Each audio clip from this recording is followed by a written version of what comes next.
This government will make a new free-of-charge digital ID mandatory. You will not be able to work in the United Kingdom if you do not have digital ID. The announcement arrived with lawyerly precision and the cool weight of a new coin.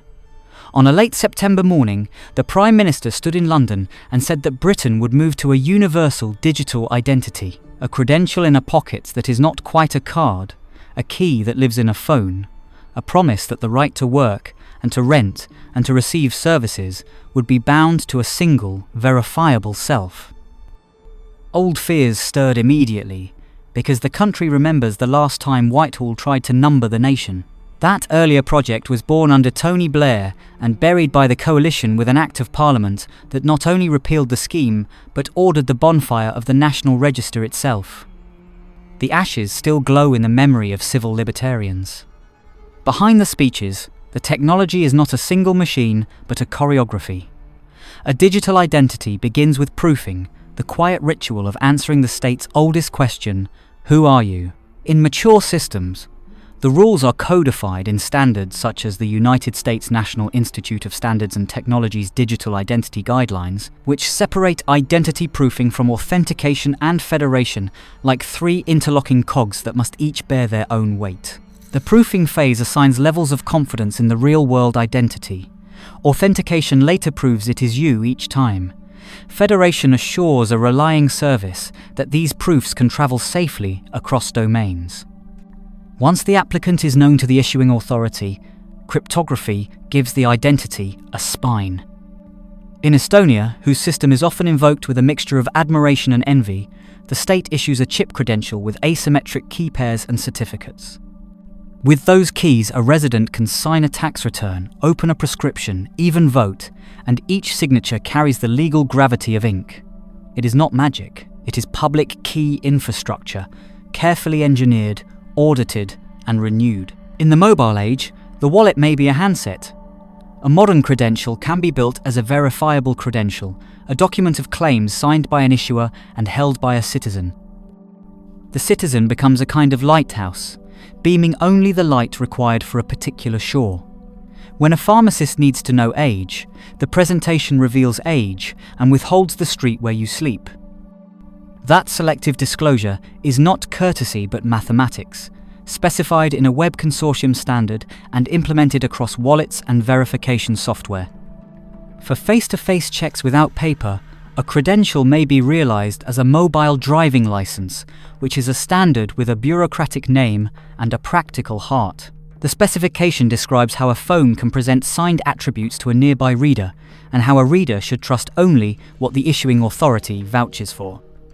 The same grammar can encode a national identity card, a student ID, or the right to perform a regulated job. Even passports live in a parallel universe of specifications, with data groups, logical structures, and chip authentication ceremonies that border officials perform invisibly, like watchmakers in uniform. All of this rests on how we authenticate. The world is weaning itself off passwords because passwords are gossip. They can be overheard, guessed, phished. Passkeys and other standards from the FIDO Alliance bind a unique key pair to each service, often anchored in a secure element on the device. The private key never leaves your pocket.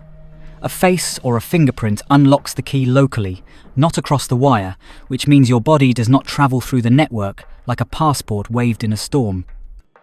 Phishing loses its teeth when there is nothing to steal that works elsewhere. The high church of privacy goes further. Two research traditions, one nurtured at IBM under the name IDMix and the other at Microsoft as uProve, showed that a person can prove possession of attributes without revealing the credential itself. It is the ballroom mask that convinces without unmasking.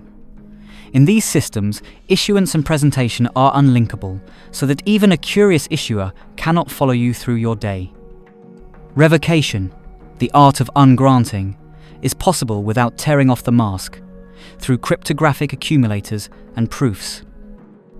The techniques migrated into modern selective disclosure credentials and continue to whisper that a national ID need not be an all-seeing eye. Now pull back from the mathematics to the workshop floor where such a system is actually built. Enrollment points must capture documents and biometrics according to rigorous formats. Face images follow international standards that specify head pose, illumination, and pixel quality so that an algorithm will not be fooled by a shadow or a smile. Finger minutiae, the tiny bifurcations and endings that ridge patterns draw on our hands, are encoded in defined records so that different sensors and matchers can speak the same language. The biometrics used are templates, not raw photos, because a template is a map, not the terrain. Liveness checks watch for blinking and blood. Any nation that forgets these details will remember them later in court. The British proposal ties digital identity to labour and housing markets. To work, or to rent, would require a verified credential. On paper, this is an elegant compression of many clumsy rituals into one clean handshake, and a response to a political headache that has tormented governments of several stripes. Yet the underground economy in Britain is not a fable. Economists have measured the informal sector at roughly 1/10 of economic activity. Cash is a stubborn language. If the legal door is locked, some will simply climb through a window. A digital identity may lower fraud in the bright, regulated rooms of the economy while shifting exploitation deeper into the shadows. Consider scale and precedent. India's Aadhaar system is one of the largest experiments in identity ever attempted, a lattice of biometrics and numbers extended across more than 1 billion people, tested in the Supreme Court and defended in ministries. The court upheld the program's constitutionality while sharpening limits, and the controversy did not end. Journalists reported that demographic records could be purchased cheaply. The authorities denied a breach of the biometric core, and years later, the police closed a case against a newspaper, saying evidence was insufficient. What remains is the lesson that when a system touches nearly every citizen, even the rumour of a leak feels like a draft under every door. Even the showpiece of Europe has known a hard winter. In Estonia, a flaw in the cryptographic library used by a major chip vendor weakened the keys of hundreds of thousands of cards. Engineers, bureaucrats and ministers had to sprint together, suspending certificates, pushing urgent updates, and explaining to a nation that had taught the world to trust code, that trust sometimes requires a patch. The story is not a caution against digital identity, so much as a reminder that supply chains have secrets, and that resilience is a verb. A national system is not only technology, it is procurement, oversight, and the gravity of contracts. Reports have already named eager bidders in Britain, from the blue chips of consulting to firms whose names carry other connotations in the public mind. The sums are handsome. When a system becomes the daily gatekeeper for wages and shelter, revenues from integration, hosting, and support turn into rivers. The user base, if truly universal, is the entire adult population and many residents besides, which means adoption metrics will be cited at the dispatch box, the way companies cite active users in earnings calls. In health, the NHS app is now counted in the tens of millions and has become proof that a digital habit can be taught nationally. Those numbers will be invoked to reassure, and they will also tempt mission creep. So how does it actually work step by step when the scheme is sober and well governed? First, identity proofing. You present breeder documents, perhaps a passport and a birth record, perhaps a visa vignette and a tenancy agreement, and these are checked against issuing databases. Risk models classify your application. Remote onboarding may combine optical document authentication, near-field reading of a chip, and a live face match that must defeat deepfakes and masks. Second, issuance. A credential is minted either into a physical chip card or a mobile wallet. The issuer assigns attributes into a data structure that your phone can present using a standard protocol, while your cryptographic keys are generated and bound to a secure element. Third, verification. A relying party receives only the attributes it needs and checks signatures against the certificate chain published by the issuer in a trust registry. The design goal is minimization. The political temptation is maximalism. The institution must choose. Interoperability decides whether the credential is a passport or a local library card. Border agencies and banks already live by books, such as the International Civil Aviation Specifications for machine-readable travel documents. If a digital identity is to be used beyond a single ministry's courtyard, it must speak dialects that others understand. That future is arriving unevenly. Europe experiments with a common wallet. States and provinces build mobile licenses.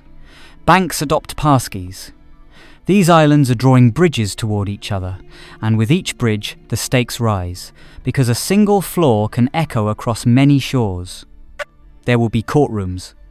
They may ask whether a landlord who turns away a hesitant applicant is discriminating against the digitally excluded.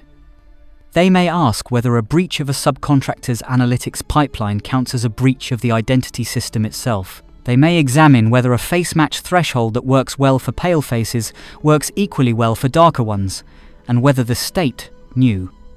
Jurisdictions that launched before built case law the hard way. In Kenya, the High Court halted the march of a new identity system until a data protection framework existed, acknowledging privacy risks while allowing the project to stagger forward. In India, the justices weighed the gravity of exclusion against the efficiencies of a number that could make a subsidy arrive on time. Each ruling is a reminder that the machine is not sovereign. Resistance is not mere irrationality. People resist because identity is the handle by which a state can pick them up. They ask who holds the keys and what happens when contracts change hands. They ask what it means to be asked for a credential in places where the law does not require it, and whether the presence of a universal key turns every gatekeeper into a guard. They remember that during war the nation once demanded papers. They note that once an ID exists, new uses will bloom like moss on stone. The fear is that convenience becomes compulsion by 1,000 courteous requests. Critics have already warned that a mandatory scheme forms an irresistible target, a honeyed database, and a single point of persuasion.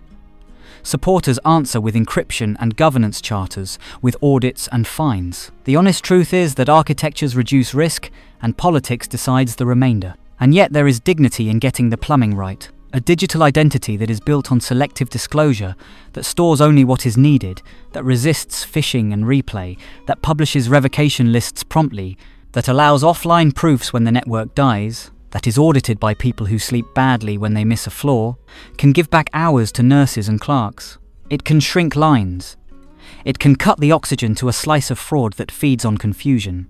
Britain knows this from the health service, where a single app quietly cancelled millions of missed appointments and returned staff hours to the wards. Those are human dividends, paid in time. The economics are not side notes. Vendors will earn, integrators will flourish, compliance will employ small armies. But the largest balance sheet item is trust, and trust is accounted for in stories more than spreadsheets. The Estonian tale shows that transparency during failure can deepen the well. The Indian saga shows that at vast scale every controversy is amplified, and that democratic oversight must be as muscular as the code. The British chapter is about to be written. It will be judged on whether the system narrows the shadow market without widening the distance between citizen and state. If you want to touch the gears yourself, look at the standards. Read how a verifier confirms a signature without learning anything else. Read how a device unlocks a private key locally with a biometric that never leaves the enclave. Read how a mobile identity speaks to a reader across a short distance and reveals only attributes that a use case demands. This is not an argument for or against a national credential. It is an argument for craftsmanship, because in the end, a digital ID is a mirror that the state asks each of us to hold up to our own face. If the mirror is ground properly, it shows only what is necessary. If it is ground poorly, it becomes a window through which anyone may peer. The story closes for now with a simple test. A landlord in Manchester opens an app and requests proof of right to rent. A new arrival presents a wallet that discloses only that attribute. The verifier checks a signature chain and sees green. No birth date is revealed, no full name, no history. In another case, an employer requests too much and the wallet refuses. The person applies elsewhere, or, if the law is clear and the regulators awake, files a complaint and is heard. Between these two scenes is the difference between identity as a service and identity as a leash. The choice is ours, and it is made in code, in contracts, and in how seriously we mean it when we say that a free society can know who you are without learning everything about you.